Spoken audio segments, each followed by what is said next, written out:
kembali dengan kami, Komsas Gregorius Agung, dengan saya Gaby, saya Yosua, dalam acara Gregorius Podcast. Wah, Yosua, bintang tamu kita cowok-cowok semua, ganteng-ganteng, Iya, baju biru. Jadi malu. Ini ada teman-teman dari Putra Altar nih, coba Dari Putra Altar. boleh dikenalin dulu dong mas-mas ganteng ini dari yang sebelah kiri saya. Oke, perkenalkan nama saya Pascalis Peter. Di Putra Altar Santo Gregorius Agung ini saya menjabat kepengurusan sebagai seksi liturgi. Ya, nama saya Vincent sebagai Ketua 1 Putra Altar.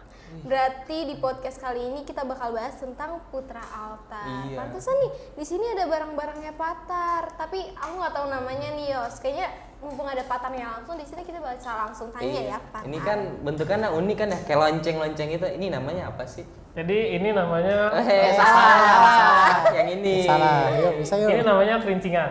Ya.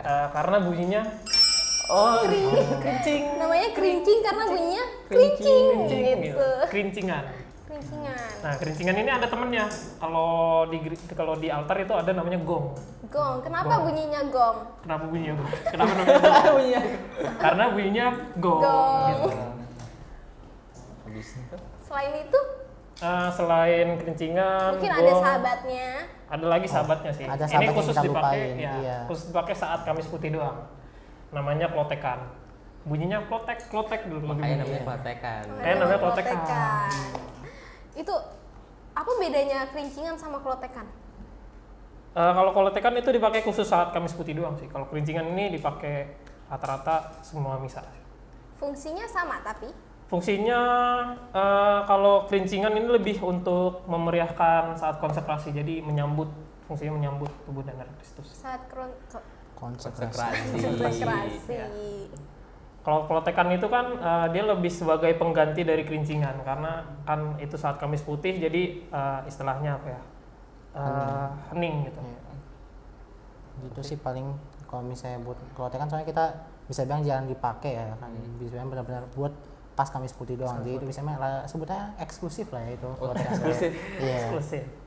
Tapi kan Premium ya di. ini di belakang kayaknya ada baju-baju keren ya, ada Iya. motifnya nih. Di sebelah sini warnanya merah, sebelah sini warnanya putih kayak bendera Indonesia ya, merah, putih. Kita emang cinta banget sama Indonesia ya, Putra Cinta Altar. Indonesia. Cinta Indonesia. Boleh dikenalin dong kakak-kakak. Jadi nggak cuma kalian aja nih yang perkenalan, tapi bajunya juga dikenalin. Karena kan dia nggak bisa ngomong. Boleh. Jadi bajunya yang ini itu namanya Alba, yang baju one piece-nya ini. One Piece. Udah kayak gaun ya. Iya. Jubah. Ya, jubah itu namanya Alba. Terus ini yang biasa dilekatkan di leher namanya Mozeta. Terus ini ada kalung salib juga sebagai aksesoris. Lalu ini yang ditaruh di pinggang. Namanya single. Mozeta ini kayaknya warnanya beda-beda ya. Mozeta sama single biasanya warnanya beda-beda sih, tergantung warna liturgi dari gerejanya. Ada warna apa aja tuh? Ini kebetulan ada warna merah, putih, terus masih ada hijau, ungu. Tapi fungsinya tuh lain-lain ya, sesuai kalender liturgi atau bagaimana? Fungsinya lain-lain sesuai kalender liturgi. Biasanya hijau itu biasa dipakai saat misa-misa minggu biasa. Lalu merah itu dipakai saat misa martir ya. Iya, para martir biasanya. Peringatan para martir. Terus Jumat Agung, Pentakosta itu pakai merah. Ungu itu dipakai saat masa Advent dan juga Prapaskah. Lalu putih itu biasa dipakai saat misa Natal dan juga misa Paskah. Khususnya misa Kamis Putih dan juga malam Paskah dan juga misa Paskah itu. Oh, jadi Mozeta itu mengikuti sama kalender liturgi, Yos. Tapi Gap, itu kan ada warna apa sih yang unyu-unyu itu? Oh, yang warna pink. Oh, Ya, warna pink warna ya? pink. Iya, itu dipakainya buat apa sih? Kalau pink itu dipakai khusus saat Minggu Prapaskah 4 dan juga Advent 3. Jadi Ya. Jadi emang semuanya bener-bener ngikutin kalender liturgi, Iya. Yos. Kirain emang sesuka hati. Enggak gitu. Sebenarnya ada satu warna lagi, warna hitam. Hitam? Warna hitam ya. Cuma kita di gereja kita nggak pakai. Jadi warna hitam itu udah mencakup semua warna. Bisa dipakai kapan aja warna hitam. Kenapa tuh nggak pakai? Di kita emang nggak pakai aja. nggak. Karena udah lengkap nih. Iya, udah lengkap jadi lebih terperinci makanya. Tapi keren loh bajunya, ada hiasan-hiasan ada emasnya. motif-motifnya Iya. ya. Beda sama yang kemarin Iya, kayaknya yang hijau polos. polos. Ya kebetulan ini baju baru ya. Oh iya baju baru. Iya. Baju baru. Bedanya baju baru sama baju lama tuh apa ya? Kalau baju lama itu dia ada tambahan aksen ininya, kainnya di depan. Kainnya itu sampai bawah. Itu doang sih bedanya sama yang lama. Untuk kelengkapan lainnya masih sama, pakai single, mozeta, kalung salib. Tapi aksen kainnya itu bukannya emang propertinya Putra Altar ya? Atau tiap tahun itu beda-beda? Tiap baju beda-beda sih, Tiap jadi baju nggak semua ada kain depannya. Bahkan baju-baju di gereja lain pun belum tentu sama kayak kita. Oh, Jadi beda. desain Beda. sendiri nih. Desain. Beda-beda. Beda-beda, ya. Tapi baju keren ini nih dipakainya sama Putra Altar aja atau sama Putri Sakristi juga? Buat baju alba ini sih kita yang buat di kita ya lebih tepatnya. Buat kita itu sih makainya buat Putra Altar doang. Sedangkan kalau misalnya prodiakon itu biasanya dia pakai alba juga, tapi dia bisa bilang nggak pakai mozeta, dia makainya single juga. Nah itu sih paling bedanya ya mungkin ya. Singlenya Prodiakon tuh sama kain gini atau tali? Kalau prodiakon dia makainya tali. Tali. Iya. Karena aku nanya ini karena di paroki lain aku pernah lihat nih ada yang namanya PPA atau Putra Putri Altar. Jadi yang pakai baju ini kan kalau di Gregorius Putra Altar hanya cowok-cowok cowok aja doang, ya. Iya. Tapi di paroki lain ada juga nih cewek yang pakai baju keren ini. Ya kalau misalnya buat di paroki lain ada juga sih beberapa yang emang yang namanya itu Putra Putri Altar ya. Jadi di sana itu ya mereka juga yang ceweknya itu bisa pakai alba kayak gini juga gitu kalau di sana. Tapi selain dari gendernya nih, apa sih perbedaan PPA sama PAPS? Wah mungkin tuh ke Pascal tuh bisa jawab tuh. Oke, jadi PPA itu mungkin lebih tepatnya dibilang misdinar ya. Misdinar, Putra Putri Altar. Jadi cowok-cewek itu udah termasuk satu gitu. Kalau misalkan Putra Altar sama Putri Sakristi itu apa ya istilahnya? Dua bagian yang keduanya itu disebut misdinar juga sebenarnya. Cuma dipisah, Putra Altar sendiri, Putri Sakristi sendiri. Dan yang pasti tugasnya itu beda sama PPA. Kalau di PPA, Putra Putri Altar itu yang cewek juga bisa ngerjain tugas yang cowok di Putra Altar gitu. Yang cowok bisa ngerjain tugas yang cewek di Putri Sakristi. Itu bedanya. Kalau gereja kita makanya Putra Altar sama Putri Sakristi. Jadi Putra Altar itu tugasnya yang istilahnya di depan layar, yang bantu romo benar-benar saat misa gitu. Kalau misalkan Putri Sakristi itu istilahnya yang mempersiapkan misa sebelum dan sesudah. Jadi di belakang layar. Iya sih, kan gue sering misa kan, tapi gue Sering misa. ngeliat Putra Altar itu kayak menonjol banget gitu daripada Putri Sakristi. Kayak ada di altar kan bareng-bareng sama Romo. Iya. Itu kalau boleh tahu perannya di altar itu ngapain aja sih? Putra Altar sih kalau misalnya perannya di altar itu yang pasti itu secara garis besar itu kita membantu terlaksananya ekaristi dengan lancar ya. Iya. Soalnya kan kayak Romo kadang-kadang ada butuh misalnya kayak persembahan atau misalnya ya mungkin ada keadaan darurat lain kayak contoh mungkin kertasnya ketinggalan atau apa, itu biasanya kita yang bantu. Jadi kita mastiin tuh kalau misalnya Romo itu bisa ngejalanin ekaristi dengan lancar. Soalnya ada tugas-tugas kan kayak misalnya contoh persembahan lah ya. Yeah. Itu kan kita kayak ada ngantar persembahan. Nah habis itu mungkin juga ada gong kerincingan yang kita bisa bilang ngebantu untuk mastiin dia ekaristi itu berlangsung dengan lancar dan khusyuk. Gitu sih paling tugas garis besarnya ya buat Putra Altar. Itu setiap anaknya ada tugas khususnya nggak sih? Kan itu kan ada posisi-posisinya ya. Ada. Itu tugas khususnya apa aja sih di setiap posisi? Jadi di Putra Altar ini kita formasinya itu maksimal 12 orang. Maksimal 12 orang. Jadi tim bola 11, kita 12. Oh, gitu. Tambah satu. Tambah satu. Oke.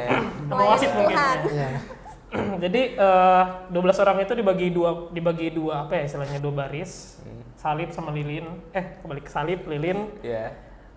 Itu diurutinnya berdasarkan angka juga. Jadi posisi 1 salib lilin, 2 salib lilin, 3 seterusnya sampai 6. Karena 12 bagi 2 6 kan. Nah, Iya. terus itu tiap posisi 1, 2, 3 itu tugasnya juga beda-beda. Jadi untuk posisi 1 sama 3 itu sampai saat ini sih belum ada tugas khususnya ya. Namun kalau misalnya bisa besar mungkin ada tugas-tugas tambahan yang mungkin bisa mereka yang dapat gitu. Kalau untuk posisi 2 itu selalu dia dapat posisi 2 salib itu megang salib. Salib besar saat perarakan, nah itu posisi 2 salib yang megang. Yang paling depan itu ya? Yang paling depan ya. Lalu posisi 4, 5, 6 biasanya itu yang dapat tugas-tugas besar sih.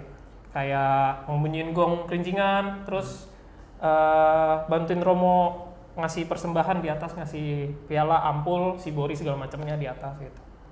Oh, itu ngasih posisinya gimana sih? Apa langsung tunjuk aja nih? Kayak lu posisi ini ya atau gimana? Ngukurnya itu.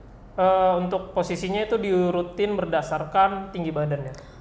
Tinggi Waduh, banget. Tinggi saya- badan. Jadi saya paling kayaknya- pendek posisi 1, paling depan gitu. Kok matanya ke saya? Karena kayaknya dari kita berempat Anda yang posisi 1 gitu. Oh, Iya. boleh. Maksudnya gitu. ladies first ya. Iya, ladies first, benar. Benar. Tapi kalau misalnya nih, kan ngukurnya sesuai tinggi badan ya. Kalau misalnya anak yang mungkin belum lama jadi patar, itu lebih tinggi posisinya, lebih tinggi badannya daripada anak yang udah lama di putra altar tuh gimana tuh? Kan katanya 4, 5, 6 tuh tugasnya yang Yang khusus gitu iya, biasanya. yang khusus, yang udah- paling besar ya. tuh tugasnya. Gimana tuh? Jadi kalau kayak gitu biasa kita lihat dari kapasitas misanya ya. Jadi kalau misalkan misanya itu emang penting dan juga besar, diutamain kasih ke yang bisa. Mau dia sependek apapun, kalau misalkan bisa dikasih. Tapi pendeknya yang enggak keterlaluan banget gitu ya. Nggak seperti Sekiranya- saya maksudnya. Enggak kayak gitu juga. Yang sekiranya masih apa ya istilahnya, masih bisa ditoleransi lah. Cuma kalau misalkan untuk misa-misa biasa ya harus gitu. Jadi yang dia mau udah lama di patar, mau udah sesenior apa, kalau pendeknya istilahnya kalah sama yang anak baru, ya dia posisi depan, posisi awal. Jadi kalau masuk putra altar udah keren nih. Iya. Oh ya. Nah, yang penting pede. Tambah dulu. keren lagi megang wiruk. Nah, Ah, itu udah. dia. Tapi kenapa sih kalian bilangnya keren? Soalnya kan santo pelindung kalian santo siapa? Santo Santo Tarsius. Santo Tarsius. Tarsius. Santo Tarsius kan dia melakukan pelayanan secara sembunyi-sembunyi. Dia membawa hosti, lalu dia pokoknya secara sembunyi-sembunyi memberikan hosti itu kepada tawanan-tawanan di penjara. Kenapa kalian pas jadi putra altar malah pengen banget di spotlight gitu? Pengen dilihat sama umat, pegang wiruk gitu. Mungkin itu salah satu motivasinya kali ya sebagai putra altar. Jadi emang motivasi tiap orang itu beda-beda ya. Mungkin emang ada yang mau apa ya istilahnya cari perhatian gitu. Ya. Perhatian. Oh. Jadi semakin di spotlight semakin bagus gitu. Jadi Semakin rajin. sangat. ya. Tapi di lain itu sebenarnya tugas putra altar sebagai sebagai pelayan umat, pelayan romo sih itu yang harus sebenarnya harus ditekanin tuh itu. Jangan istilahnya kita mau tugas karena Wiruk. karena mau megang wiruk, karena mau dilihat sama orang banyak, jangan. Jadi Mungkin Tetap nanti itu. di live streaming lagi pegang wiruk di screenshot, aduh, dimasukin. nah bisa jadi gitu. Bisa jadi ya. Bikin jedak-jeduk, bikin WA. Banyak oknum-oknumnya begitulah. Ya, Oh, oknum banyak. ya. Tidak disebutkan ya. Nah, nggak usah. Nggak perlu. Nggak perlu. Cukup melayani Tuhan itu aja. Iya. Iya. Itu kan tadi semua yang telah disebutkan itu kegiatan-kegiatan sama pelayanan kalian di misa.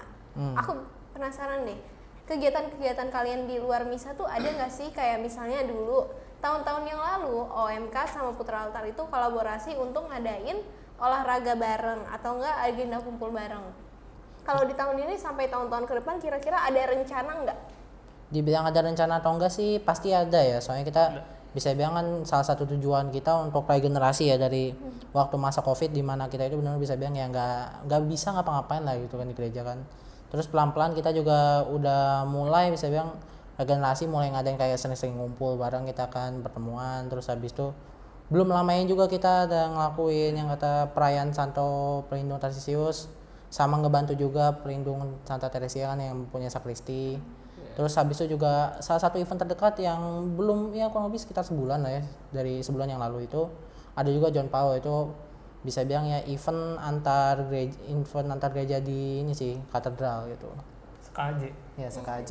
Itu yang ngadain seminaris ya? Seminari Wacana Bakti. Iya di Seminari Wacana. Yang kalian tuh kemarin-kemarin kumpul bareng buat berangkat ke Seminari Wacana Bakti. Aku kira kalian mau daftar jadi romo tahu satu-satu. Iya, seminari daftar. Enggak dulu Langsung sih. rame ya. Langsung rame Langsung ya. rame yang daftar romo. Gregoris langsung disorot gitu. Kayak belum dulu deh. Oh, belum dulu. Tapi kemarin pas gue kurang patah ya buat nyiapin baju nih. Itu kan kemarin banyak banget tuh piala tuh. Gue lihat. Itu tuh piala apa aja sih emang? Sampai banyak banget gitu. Ada sertifikat juga. Nah itu rata-rata kalau putra altar gereja kita sih menangnya di otot ya. Oh, otot. Menangnya di otot. Jadi rata-rata itu lomba-lomba olahraga semua menangnya. Putra altar menang lomba-lomba olahraga semua. Jarang sih yang lomba-lomba kayak bisdidar pintar gitu, mungkin belum ya. Mungkin kedepannya bisa ya. Aminin dulu ya. Aminin dulu. Itu lombanya sampai banyak banget penghargaannya. Emang persiapan buat olahraga futsal ya? Iya. Olahraga futsal itu kayak gimana sih persiapannya bisa sampai banyak banget gitu pialanya?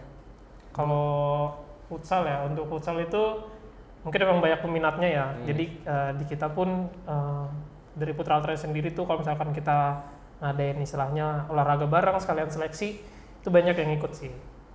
Dan kalau misalkan udah kepilih nih orang-orangnya biasanya latihan.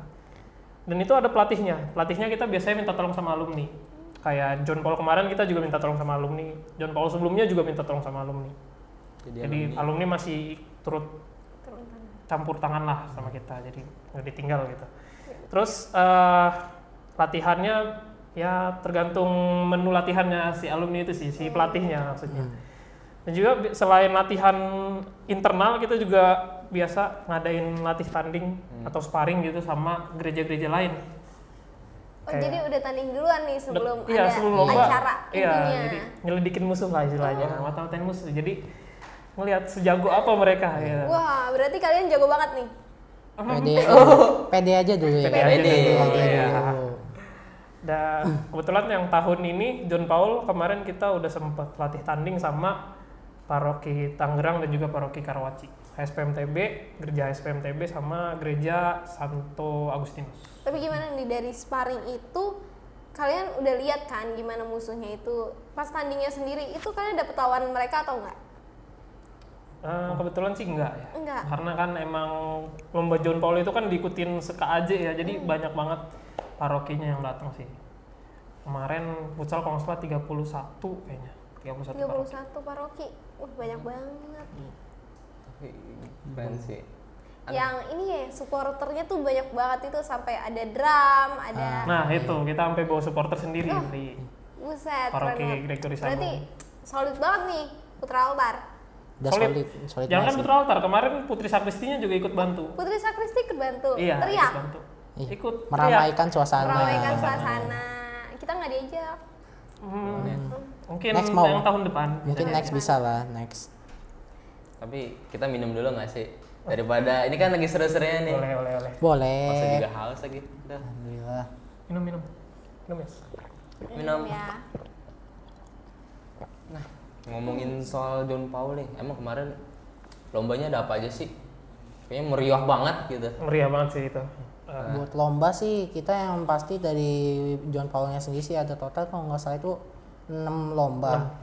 Itu ada yang tadi disebutin ada futsal, terus habis itu ada masak atau cooking adventure, terus habis itu ada romo cilik, Ya. tata gerak liturgi, short movie sama paduan suara. Nah itu sih jadi ada 6 event yang disediain bisa bilang dari Wacana Bakti, dan kita itu cuma kebetulan sangat disayangkan sekali cuma bisa ngikutin 4 lomba ya? 4 lomba. 4 lomba. Itu dia dari futsal, habis itu ada tata gerak liturgi, romo cilik sama apa ya? Lupa. Cooking adventure. Cooking adventure ya, masak gitu. Dilihat dari story teman aku nih kemarin Iya. kan ada nih aku berteman sama Putri Sakristi sama Putra Altar. Itu ada lomba yang juara tuh, lomba cooking adventure. Juara berapa? Juara satu. Juara satu. Putra Altar mau masak Cowok juara. masak loh. Emang sih ngoseng-ngoseng itu pakai Pakai otot otak. juga. Mungkin karena lawannya juga cowok ya, jadi Oh, bisa menang. juga Kalau cowok, lawannya iya. cewek mungkin beda lagi. Jadi Putra Altar Gregoris ini ambis banget.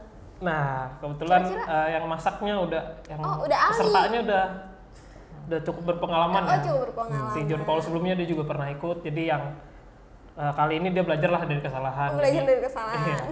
Tapi Jadi menunya bisa menang. itu udah disediain dari sebelum-sebelumnya atau tepat di hari hanya itu? Udah disediain sih. Jadi tiap lomba itu ada teknikalnya masing-masing, ada teknisnya masing-masing. Dan untuk cooking adventure ini ditentuin menunya sama Ditentuin. pihak WB-nya. Jadi dibagi 2 babak, ada babak pertama sama babak final. Di babak pertama itu ada 2 menu pilihan. Yang pertama ada lodeh sama sayur asem. Yang kedua itu di babak final itu menunya disamain semua, bikin mie ayam ya. Mie ayam ya? Iya, Iya, Iya, mie ayam. Lagi bengong. Lagi bengong ya. lagi menikmati teh tadi ya. Oh, Oh. nikmatin. Jadi kayak- Manis ya. Iya, manis gitu makanya. Lihat aku. Aduh, jadi malu. Nah, ini ngomong-ngomongin soal John Paul kan kemarin setiap lomba kan ada supporternya, itu ramai banget nggak? Wah, gila, bukan ramai banget lagi sih. Udah kayak semut sih Udah orang-orang. nggak semua ramai banget. Rame banget, benar-benar itu bisa dibilang total kayaknya ada kali 10 bus total ya. Itu banyak ngumpul di banget. satu ini. Setiap gereja kan bawa supporternya masing-masing, jadi Iya. benar-benar rame sih. Itu satu WB itu udah benar-benar hampir semuanya diisi orang sih. Pasti ada orang di mana-mana gitu. Pasti ada orang. Asik kan rame-rame gitu asik kan ya. Nah, Iya. ini kalau kesan-kesan kalian nih sebagai putra altar yang mengikuti acara John Paul tersebut, kira-kira kesan-kesan dari Pascal dulu deh, gimana? John Paul ya. Saya kebetulan ikut John Paul ini udah yang ketiga kali ya. Sebelum pandemi 2 kali, sama setelah pandemi yang tahun ini. Jadi selama pandemi itu sempat nggak diadain John Paul. Jadi pandemi itu kita kurang lebih 2 tahun kan. 2 tahun pandemi, 2020 itu 2019 ada, 2020 itu nggak ada John Paul. 2021 ada cuma secara online. Hmm, Terus yang 21. 21, 22, 23 yang tahun ini. Nah, jadi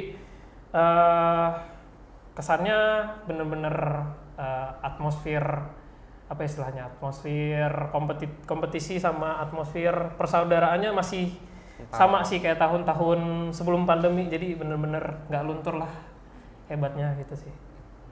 Dari Vincent dah, gimana nih?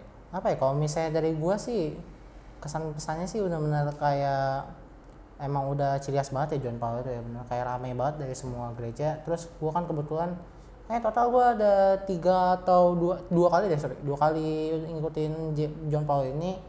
Itu 2017, habis itu 2022 nggak salah itu yang dapat ya yang online yang dapat juara 1 lomba Mobile Legends. Ya itu terus habis itu sama yang tahun ini 2023. Itu sih benar-benar kayak feelingnya beda sih ya, karena kan online tuh kan kebetulan gue juga ikut kan sebagai player Mobile Legends juga kan. Keren nih, pro player. Satu karena Karena pelopor ya kita. udah bawa itu ya hoki emang ya. Besok boleh tutor nih teman-teman. Iya. Ada jasa mabarnya? Jasa mabarnya? Ya sama Aduh, hubungi sama Vincent. Gak kuat dulu ya gendong-gendong. Amin kalau bisa gendong. Amin. Paling sih itu ya, kalau misalnya dibilang kesan sih benar-benar kayak asik banget sih ya John Paul itu ya, kalau menurut gua. Soalnya kan kayak ngumpul dari semua orang, habis itu juga ada beberapa orang yang gua tahu itu dapat juga di mana mereka itu kayak kenalan baru. Terus habis itu ya banyak juga sih bisa bilang yang kayak dapat pengalaman baru gitu. Itu sih paling kalau misalnya menurut gua ya kesan-kesannya buat Teman John Paul. baru, pacar baru nggak? Amin, dapat pacar baru. Next John Paul ya. Atau Ya, enggak, amin dah. dapat panggilan kan di seminari. Oh iya. Iya. Sama tahu Jadi Vincent. pokoknya di sana banyak tersedia panggilan hidup lah. Ya, mau ke arah Romo, mau ke arah perkawinan banyak ya. Kalau Pascal nih, Aduh, mungkin yang Romo belum dulu ya. Romo belum. Tapi udah ada calonnya? Belum Oh, juga. belum ada juga. Berarti masih lurus-lurus aja. Masih belum belok lulus, dikit. masih menikmati hidup sendiri aja. Tapi ini kan gue penasaran banget sih. Ini kan Putra Alta dari lama banget ya. 2015, 2017. Nah, motivasi awal lu ikut Putra Altar itu apa sih? Kalau dari Vincent. Gua motivasi awalnya sih agak random ya. Agak random. Agak random ya, bisa dibilang. Soalnya gue dari awal itu kenapa pengen masuk Patar itu karena ada abang-abang bisa bilang yang senior Putra Altar waktu itu kan gue masih bocah gitu bisa bilang kan. Itu dia bisa bilang asik ngajakin gue buat main ke ruangan Putra Altar segala. Diajaknya bisa dibilang keliling-keliling, terus habis itu kayak tertarik aja gue buat ikut karena gue penasaran siapa orangnya kan. Terus habis itu sampai gue masuk 2017 gue udah nggak tahu namanya siapa. Ya. Lupa. Iya sedih banget ya, nggak bisa menyelesaikan misi kan. Paling itu sih kenapa gua tertarik buat masuk Putra Altar ya, karena emang menurut gua asik aja gitu. Terus habis itu melayani juga ya, lumayan tertarik ya buat melayani kan, soalnya kan kayak Putra Altar itu kalau dari yang kelihatan kayak benar-benar tampil di depan, terus habis itu juga ngemastiin gimana semuanya itu berjalan dengan lancar. Itu sih kenapa alasan gua tertarik ya buat masuk Putra Altar. Kak Pascal gimana, Kak? Kalau menurut saya sih untuk menjawab pertanyaan ini tiap orang beda-beda ya pasti motivasinya, tergantung pandangan mereka sendiri terhadap Putra Altar gitu. Kalau saya semasa kecil mandang Putra Altar ini ya bener kata Vincent, keren aja gitu. Karena beda kayak umat biasanya gitu. Umat biasanya duduk di bawah, duduk di kursi umat, Putra Altar duduk di altar sebelah romo gitu. Keren. Kayak ngerasanya, terus pakaiannya juga keren kan kayak yang di belakang Iya nih, ini. keren. Ya, jadi ngerasa beda aja gitu dari umat biasanya, dan itu sih yang membuat motivasi tersendiri buat saya untuk masuk sebagai Putra Altar.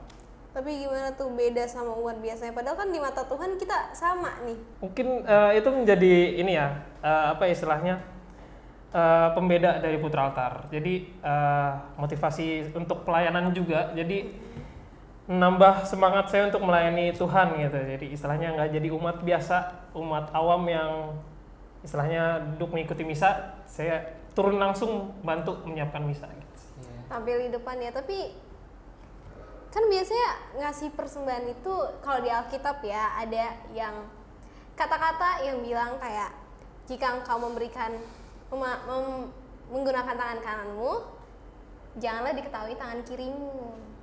Kalau menurut kalian gimana tuh? Putra Altar tampil di depan dengan umat biasa atau dengan sakris dibandingkannya gitu? Ada filosofis ya. Filosofis ya. Mungkin kalau misalnya tentang itu ya, karena kan gue rasa kalau misalnya Putra Altar sendiri itu, kalau misalnya emang tujuan aslinya itu bisa bilang ya, tujuan aslinya udah jelas ya tadi udah ngomongin itu kan, kita emang benar-benar buat ngelayan romo, terus habis itu juga mungkin mereka ada motivasi tersendiri, itu sih hak mereka ya. Karena kita pada dasarnya tetap profesional, dimana kita harus mastiin dimana misa tetap berjalan lancar. Kalau misalnya buat mereka bisa bilang ada alasan lain, yang penting alasan itu nggak mengganggu ya, nggak mengganggu gitu.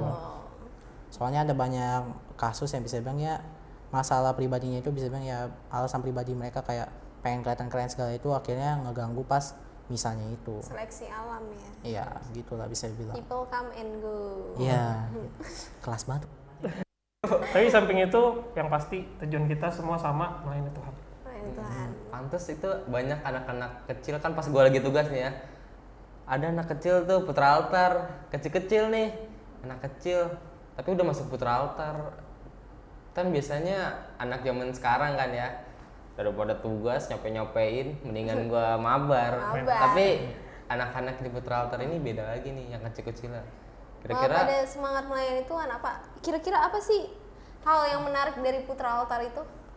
Mungkin hal menarik ya, kita sih mungkin ada beberapa orang yang menganggap kalau misalnya Putra Altar itu menarik ya karena kayak sama kayak tadi lah, bisa bilang kan kayak tertarik ngeliat abang-abangnya gitu. Tapi dari banyak beberapa ketemu ya, gue kan karena sering ngobrol juga sama mereka, dominan dari mereka sih bisa bilang ya karena tertarik, bisa bilang mood melayani sih ya. Waktu beberapa kali gue temu itu, mereka bisa bilang ngasih jawabannya itu, bisa bilang kayak wah gue tertarik nih buat ngelayani nih, karena kan ya mungkin mereka terpanggil atau apa. Untuk alasan garis besarnya sih itu sih yang mereka kasih ke gua ya, makanya itu.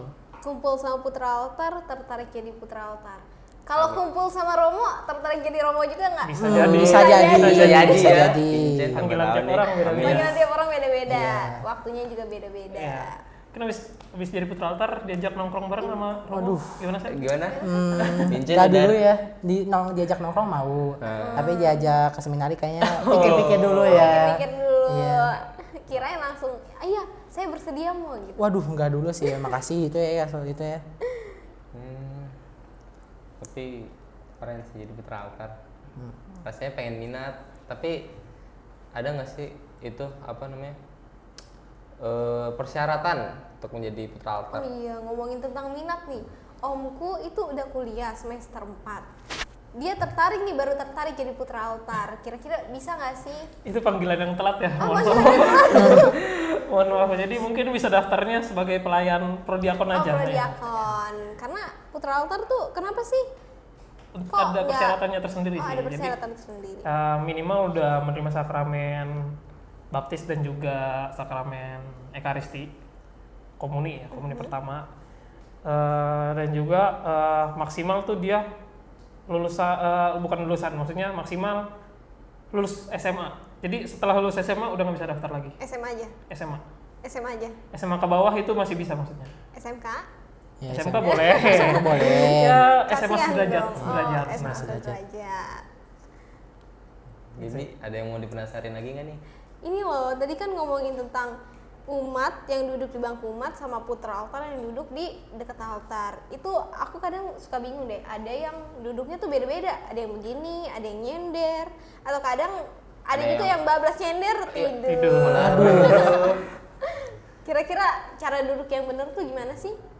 Untuk cara duduk yang benar ya, yang pasti sih kita tetap merekomendasikan untuk tegak sih ya. Karena kan tegak itu Gimana tuh? Gimana? tegak. Apa salah? Praktekin apa salah? Ya Gini. tegak ya kayak begini ya, bisa kayak dimana punggung kita tetap lurus itu kan. Terus habis itu ya masih dimana, karena itu lebih enak dipandang gitu kan, bisa bilang sama orang. Tapi ada beberapa kasus juga dimana kalau misalnya tegak terlalu lama kan pegal juga kan. Iya. Nah itu jadinya kita toleransi kan, akhirnya boleh lah nyender ke kursi tapi jangan sampai tidur. Kalau itu masih bisa bilang ya larangan besar kita lah ya, bisa bilang ya itu. Karena pasti kelihatan banget di kamera ya. Iya. Apalagi ini sebelah ada kita komsos toleransi. sebuah Iya, abang-abang komsos. Mereka tahu semua kayaknya gerak-gerik patar selama misa ya. Kelihatan. Iya. Begitulah rahasia patar.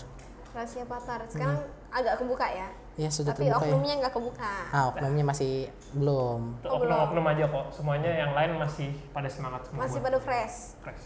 Kayak aku fresh. Oke. Fresh banget. Tadi aku disuruh join Putri Sakristi nih. Kira-kira, aduh aku penasaran sama Putri Sakristi nih. Apa next podcast kita bahas tentang tetangga kalian ya? Tetangga Putra Altar. Boleh? Ntar takutnya ada iri-irian nih. Kan yang cowoknya udah, ceweknya Yang enggak. ceweknya enggak. Nanti mungkin bisa kita bantu kontakin deh. Wede, ada nih kenalan yang cantik-cantik. Aduh, enggak. Banyak sih tiba-tiba, Yasin ya. atau Banyak tiba-tiba sih. udah jadi doi. Aduh, yang itu berat tuh. Aminin ya, aminin dulu. Pura-pura nggak lihat. Ya, coba dong ajak penonton nih buat nonton podcast selanjutnya tentang Putri Sakristi. Oke, apa sebutannya? Oke, para penonton jangan lupa saksikan terus podcast Gregorius Agung, Konsos Gregorius Agung. Terutama next podcast kita bakal bahas tentang tetangganya mereka, tentang Putri Sakristi. Dan tentunya pasti nanti kita bakal bahas-bahas tentang Putri Sakristi kurang lebih sama ya. Ya, kita ulik-ulik lagi Iya, gimana betul. rasanya menjadi Putri Sakristi. Siapa tahu nanti yang cewek-cewek ini masih berminat ya. Oke, udah lama banget nih Yos kita ngobrol-ngobrol soal Putra Altar. Kita udah ngobrol tentang banyak hal, tentang Mistinar, Putra Altar dan sebagainya. Terima kasih banyak buat Kak Pascal, Iya, buat Vincent. sama-sama. Kasih mas-mas ganteng. Iya. Makasih loh pujiannya. Ya, sama-sama. Oke, saya Gaby. Saya Yosua. Sampai berjumpa di podcast selanjutnya. Dadah. Dadah.